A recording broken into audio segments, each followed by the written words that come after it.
again. Kumusta naman po ang iyong white journey?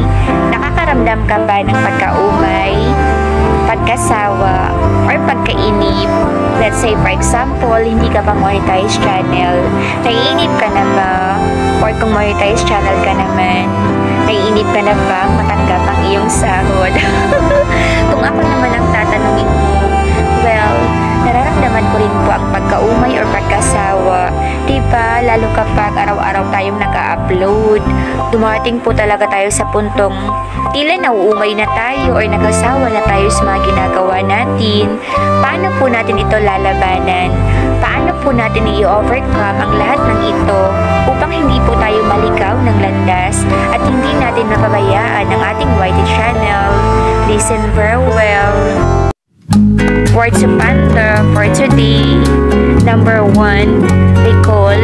Try to recall all your reasons, diba? Bakit ka po gumawa ng iyong YT channel? Anong iyong matinding dahilan? Number 2, rest if necessary. Well, yes, indeed. Magpahinga po tayo kapag wala tayo sa mood. Huwag po tayong mag-upload ng isang video kapag hindi kasama ang ating puso at isip. Sumasang-ayon ka ba? Number 3, refocus. Well, yes, indeed.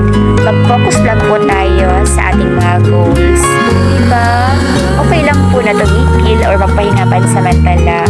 What matters most is our willingness to keep going. It's a simple reminder from your study. Once again, keep uploading ha. Huwag po tayong magsasawa. Huwag po tayong mamapagod. At huwag tayong titigil sa pangarap. Who knows, sa isang isang mata, biglang mag-boom ang ating mga YT channel. Keep safe and